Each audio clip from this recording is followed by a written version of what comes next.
ऐसी जिंदगी जियोगे कि बेटा स्कूल जाए और माँ बाप परेशान हो कब लौटेगा, और कोई भी लल्लू पंजू उठा के ले जाए और 10 लाख 15 लाख मांग ले।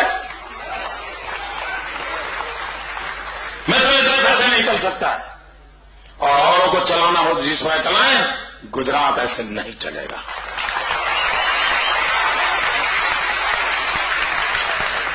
और मैं जानता हूं मित्र, इसकी कीमत चुकानी पड़ती है। अगर 5.5 करोड़ गुजरातियों की भलाई के लिए अगर एक को कीमत चुकानी पड़ी तो तैयार हूं।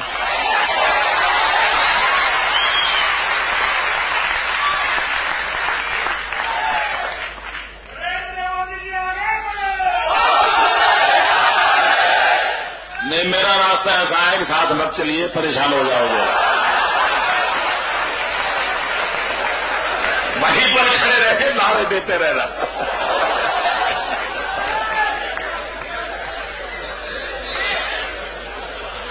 मित्र, आम आदमी को सलामती चाहिए, आम आदमी को सुरक्षा चाहिए, और आज गुजरात की स्थिति ऐसी बन पाई है मित्र, और तभी तो विकास हो रहा है। सारी दुनिया के लोग पूंजी निवेश के लिए गुजरात की ओर देख रहे हैं, लोग दौड़ के आ रहे हैं मित्रों। आने वाले दिनों में जो प्रगति होने वाली है उसका खाका मैं आज आपके सामने नहीं रख पा रहा हूं, समय बहुत हो चुका है, लेकिन आपने मुझे प्यार दिया, मैं तो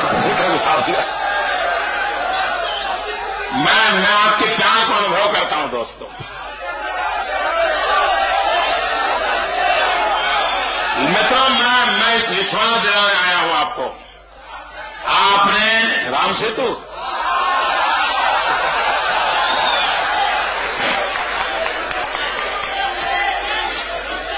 मित्रों, ये जो राम सेतु की चर्चा हो रही है, आप में से किसी ने कोर्ट के अंदर एफिडेविट की हो और 2 दिन के बाद आप जाके कहो कि हमारी गलती हो गई, एफिडेविट बदलनी है, आपका क्या होगा? क्या होगा साहब? आप जेल के सलाखों के पीछे होंगे। जो न्याय आपके लिए है वही न्याय दिल्ली की सल्तनत के लिए होना चाहिए।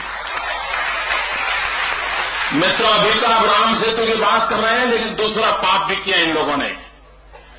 भारत सरकार के टूरिज्म डिपार्टमेंट ने अमेरिका के अंदर टूरिज्म को आकर्षित करने के लिए जो पत्रिकाएं बांटी हैं, जो पोस्टर छापे हैं, इसको आप देख नहीं सकते दोस्तों। और मित्रों, यह देश उनको माफ नहीं करेगा। भारत सरकार के टूरिज्म डिपार्टमेंट ने अमेरिका के अंदर जो पोस्टर पर्चे बांटे हैं लोगों को टूरिज्म के लिए आकर्षित करने के लिए, कौन सी फोटो दी आपको बताऊं? फोटो ये दी है कि एक पेड़ पे भगवान कृष्ण बैठे हैं और गोपियों से सारे वस्त्र चुरा लिए हैं, और सभी नंगी गोपियों के कोई 30 गोपियों नंगी दिखाई है। सर, क्या मार्केटिंग कर रहे हैं दिल्ली वाले? मित्र, आपका लहू गर्म होता है कि मुझे मालूम नहीं, मैं चैन से बैठ नहीं सकता मित्रों। ये किया है, ये किया है मित्रों। क्या हिंदुस्तान को दुनिया के टूरिज्म के लिए क्या और कुछ नहीं बता सकते थे आप?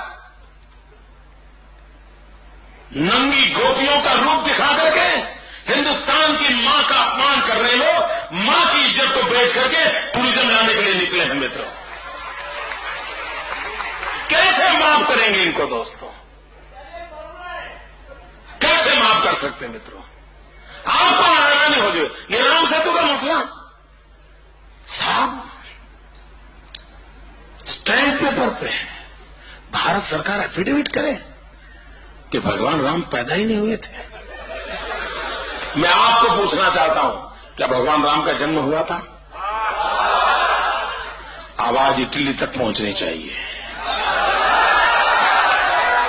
ये राम और रोम की लड़ाई है मित्रों। क्या भगवान राम का जन्म हुआ था?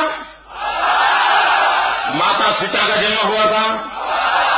माता सीता और प्रभु राम की शादी हुई थी, माता सीता का अपहरण हुआ था, रावण उठा के ले गया था, लंका ले गया था, उसको ले जाने के लिए प्रभु राम गए थे, जाने के लिए पुल बनाया था। आपको मालूम है, उनको मालूम नहीं है।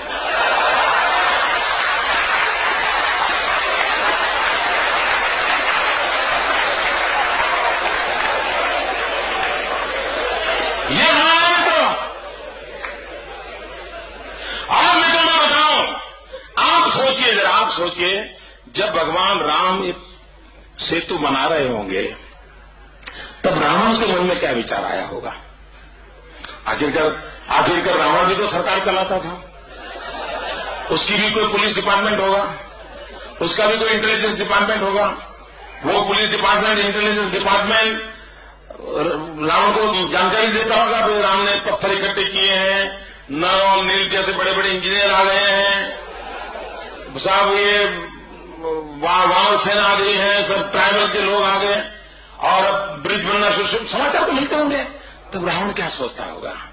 रावण यही सोचता होगा, दिन रात यही सोचता होगा, ये पुल ना बने तो अच्छा।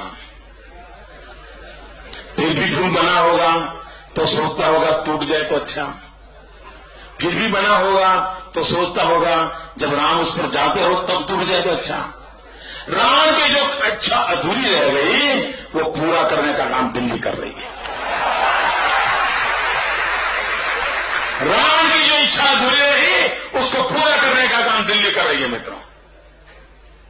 और मित्रों मैं देख रहा हूं कांग्रेस ने जो एफिडेविट की है ना, मैं रामायण का जितना मेरा अभ्यास है, मैं रामायण के जीवन में एक महत्वपूर्ण घटना, एक बड़ा टर्निंग पॉइंट मेरे हिसाब से वो है जब हनुमान जी सीता की खोज के लिए गए और रावण के सैनिकों ने हनुमान जी को कैद कर लिया। और जब हनुमान जी को कैद कर लिया तो रावण ने सूचना दी और उसकी पूंछ को आग लगाई। रावण ने हनुमान की पूंछ को आग लगा करके जो गलती की थी वैसी गलतियां फिर एक करके की है साहब।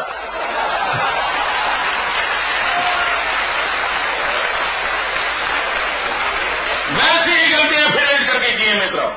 और ये निर्लज लोग देखिए मित्रों, ये निर्लज लोग कह रहे हैं कि ये राम सेतु समुद्रम प्रोजेक्ट तो अटल जी की सरकार ने क्लियर किया था। मुझे बताइए कभी हमने ये कहा है कि विकास के लिए सेतु नहीं बनना चाहिए? सर ने कभी कहा है भाई? मैं तो आज भी कहता हूं बनना चाहिए। और मैं भारत सरकार को कहता हूं अगर आपको समझ नहीं है तो गुजरात को कॉन्ट्रैक्ट दे दीजिए। ये भगवान राम का सेतु तोड़े बिना दूसरे 4 सेतु बन सकते हैं मित्रों। सेतु बनाने का कोई विरोध नहीं करता है। और मित्रों जब अटल जी की सरकार थी 5 अलग अलग ऑल्टरनेट के मॉडल रेडी है, 5 अलग अलग मॉडल, और उसमें ये प्रभु राम के द्वारा बनाया हुआ सेतु तोड़ने की कोई जरूरत नहीं है, उसके बाद भी बन सकते हैं। हम विकास के पक्षकार लोग हैं, हम डेवलपमेंट के पक्ष में हैं, हम भी चाहते हैं बने, लेकिन तोड़ना जरूरी है क्या? लेकिन ये तोड़ इसलिए रहे मित्रों, उनको तो इस देश के आस्थाओं पर चोट पहुंचाने में मजा आता है। इस देश के राम के नाम को मिटाना ये उनका मकसद है, और तब जाकर के ऐसी चीजें करते हैं मित्रों। और कॉन्ट्राडिक्शन देखिए साहब, एक ही सरकार में 2 पार्टनर, एक 3 पार्टनर। मैं तीनों का नमूना बताना चाहता हूं, गांधी जी वाले 3 बंदर की बात नहीं है। देखिए दिल्ली की कांग्रेस की सरकार एफिडेविट करती है भगवान राम का जन्म नहीं हुआ था। उनके एक समर्थक कम्युनिस्ट पार्टी के एक नेता का नाम है सीताराम येचुरी। कॉन्ट्राडिक्शन देखिए साहब, कांग्रेस पार्टी कहती है भगवान राम का जन्म नहीं हुआ था और करुणा जी कहता है वो शराबी था। अरे जन्म नहीं होता तो शराबी कैसे था भाई? ये कॉन्ट्राडिक्शन देखिए मित्रों, इनके कॉन्ट्राडिक्शन देखिए। ऐसे ही लोग मित्रों, कोई जिम्मेवारी नहीं मित्रों, कोई दायित्व नहीं, जो मर्जी पड़े देश को खींचते चले जा रहे हैं। और मैं कांग्रेस के लोगों को पूछना चाहता हूं, आप 60 साल तक सत्ता पर महात्मा गांधी का नाम लेकर के पहुंचे हैं। जब भी आपको मौका मिला आपने गांधी का उपयोग किया है। अगर आप मानते हैं कि गांधी का जन्म हुआ था, मैं कांग्रेस वालों को पूछना चाहता हूं, आप मानते हैं गांधी हुए थे, तो आपको ये याद है कि गांधी आजादी के आंदोलन के समय भी हर दिन रघुपति राघव राजा राम भजन करते थे? क्या कांग्रेस वालों में हिम्मत है जो कोर्ट में जाकर के कहते हैं कि भगवान राम पैदा नहीं हुए थे, महात्मा गांधी की समाधि पर प्रभु राम का नाम लिखा हुआ है, क्या कांग्रेस में दम है जाकर के मिटा सके? और तब जाकर के मित्रों, एक नागरिक के नाते हमारा कर्तव्य बनता है इस देश की भलाई के लिए, इस देश की संस्कृति के लिए, इस देश के विकास के लिए, इस देश के संस्कार सरिता के लिए आओ हम मिलजुल के काम करें मित्रों। आइए हम प्रगति की ओर चलें मित्रों, विकास के नए आयामों को सर करें मित्रों, गरीबों की भलाई के लिए